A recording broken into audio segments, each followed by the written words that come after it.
42%. ఆ 42% ఇవ్వాలని చెప్పి కోరుకుంటున్నాను. ఓకే, ఇప్పుడు చెప్పండి వల్లభరెడ్డి గారు.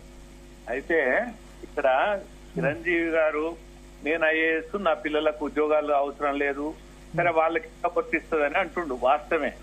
కానీ నేనేమంటున్నంటే ఆధిపత్యమైన అధికారమైన ఒకే చేతిలో ఒకే కేంద్రీకృతం కావడానికి వీల్లేదు. అందుకనే నిజమైనటువంటి ఎవరైతే అట్టడుగు వర్గాలు ఉండరో, అణగారిన వర్గాలు ఉండరో, అధికారం అనుభవించిన వ్యక్తులు ఉండరో వాళ్లకు రాజ్యాధికారం రావాల్సినటువంటి అవసరం ఉంది. దాన్నే ప్రజాస్వామ్యం అంటారు. అయితే ఇక్కడ మనం మాట్లాడుకోవాల్సింది ఏంటంటే వారు ఏమన్నారు, ఆర్థిక పరంగా రిజర్వేషన్లు లేవని అన్నారు. ఆర్థిక పరంగా రిజర్వేషన్లు ఇంతకుముందు లేవు. నేను కూడా గత 38 ఏళ్ల నుంచి మీరు ఆర్ కృష్ణయ్య గారు ఉద్యమం చేసినప్పుడు ఎస్సీ ఎస్టీ బీసీల ఉద్యమంలో నేను వాళ్ళకి హాస్టల్ కావాలి, వాళ్ళ స్కాలర్షిప్లు కావాలి, వాళ్ళకు కాలేజీలు కావాలి, ఫీ రియంబర్స్మెంట్ కావాలి, ఫ్రీ ఎడ్యుకేషన్ కావాలని నేను వాళ్ళతో పాటు ప్రయాణం చేసి పోట్లాడిన వ్యక్తిని. ఆ తర్వాత వారి యొక్క పోరాటాన్ని నేను స్ఫూర్తిగా తీసుకొని నేను ఆర్థికంగా వెనుకబడిన వర్గాలు కూడా ఏంటంటే అగ్రకులం అనే నెపంతో అన్ని వర్గాలు అందరిని విస్మరిస్తున్నారు. ఎందుకంటే కులం అనేది ఒక ముసుగుదొడి అభివృద్ధికి దూరం ఉంచి అవకాశాలు దక్కకుండా చేస్తారు.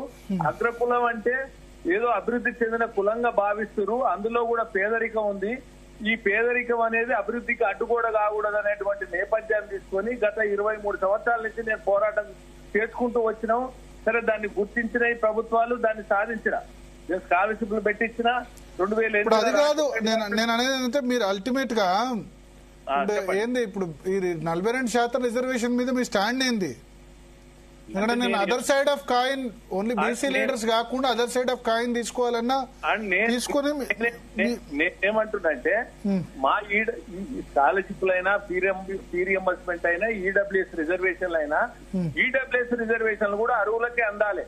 ఎవరైతే నిజమైనటువంటి ఎకనామికల్లీ వీకర్ సెక్షన్ ఉందో వాళ్ళకే అందాలి. కానీ కులానికి అగ్రకులం కదా, అగ్రకులంలో ఉన్నటువంటి వాళ్లకు అందాలనేది కాదు దాని తాత్పర్యం. నేను అట్టనే ఏమంటున్నంటే రిజర్వేషన్లు 42% అవసరం అనుకుంటే 50% ఇచ్చినా పర్వాలేదు. కానీ నిజమైనటువంటి అట్టడుగు అణగారిన వర్గాలు, అన్యాయానికి గురైన వర్గాలు, నిరాదరణ వర్గాలకు అవకాశం రావాలి, వాళ్ళను తేల్చాలి. అది తేల్చాలంటే డెడికేషన్ కమిషన్ ద్వారానే తేల్చడం జరుగుతుంది.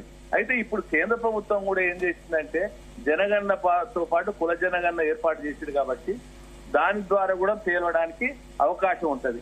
ఇంకొకటి చిరంజీవి గారు ఒక మాట మాట్లాడారు, ఇక్కడ 16% ఓసీల జనాభా ఉంటదని. నేనేం చెప్పదలుచుకున్నంటే ముస్లింలు ఓసీలకు వస్తారా బీసీలకు వస్తారా వారు అర్థం చేసుకోవాలి. ముస్లింలల్లా కొన్ని కులాలు మాత్రమే బీసీలకే వస్తారు కదా, బీసీలకే వస్తారు. 80% బీసీలోనే ఉంటారు. లేదు పఠాన్లు వాళ్ళు రాత్రి రారనుకుంటా, ఒక 10% మాత్రం. షేకులు పఠాన్లు మీరు వినండి, యాక్చువల్ గా ఒరిజినల్ గా ముస్లింలు 60% 70% ఓసీలకు వస్తారు.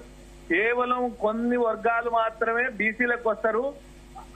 అయితే అందరూ కూడా తమ పథకాలు, తమకు ప్రభుత్వం ద్వారా వచ్చే లబ్ధి పొందే ప్రయోజనాలు విఘాతం కలుగుతుందని ముస్లింలు కూడా బీసీల జాబితాలో చేరుతున్నారు. అయితే ముస్లింలు ఓసీలకు వస్తారు.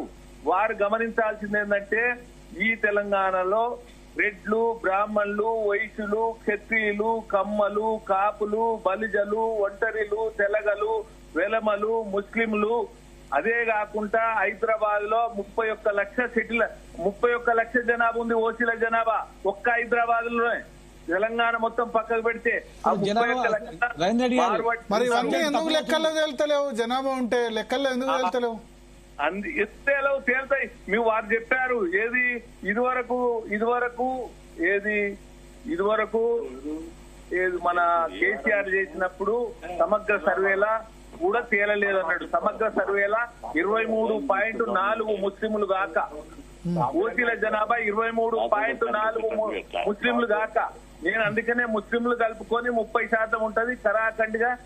మీరు చూడండి, నేను సవాల్ చేస్తున్నా. మీరు శాస్త్రీయంగా మీరు గిట్ట సర్వే చేస్తే ప్రభుత్వాలు గాని రాజకీయ పార్టీలు గాని నిబద్ధతతోటి వాళ్ళు నిజాయితీ తోటి ఇట్లా సర్వేలు చేస్తే 30% అగ్ర కులాల జనాభా ఉంటది. అయితే నేను చూద్దాం అంటే ఇప్పుడు సరే ఈ 2 సర్వేలు అయితే లేదు కానీ ఇప్పుడు కేంద్రం చేస్తా కదా యా ఆ కేంద్రం చేస్తుంది, మీకు కేంద్రం చేసినప్పుడు తెలుస్తాయి కదా మీరు చెప్పేది. 100% తెలుస్తుంది. మీరు చూడండి, మీరు ఇది నిజం కాకపోతే అడగండి. ఇప్పుడు వచ్చిన దాన్ని తక్కువ అని బీసీలు అంటే మీరు ఇంకా తక్కువ అంటే ఎట్లా?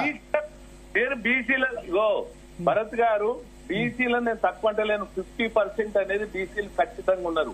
అవునన్నా కాదన్నా 50% బీసీలు ఉండి 30% ఓసీలు ఉండి తర్వాత 17% ఎస్సీలు ఉన్న తర్వాత 97 పోతే ఎస్టీలు 8-9 పోతే 109% అవుతుంది కదా. ఎస్టీలు 10, ఎస్సీలు 18. ఇది ఎవరు మార్చలేదు. సెన్సస్ ఫిగర్స్ కూడా అవే 2011 సెన్సస్. అయితే ఒక బ్రేకింగ్ న్యూస్ అందుతోంది. కేబినెట్ సమావేశం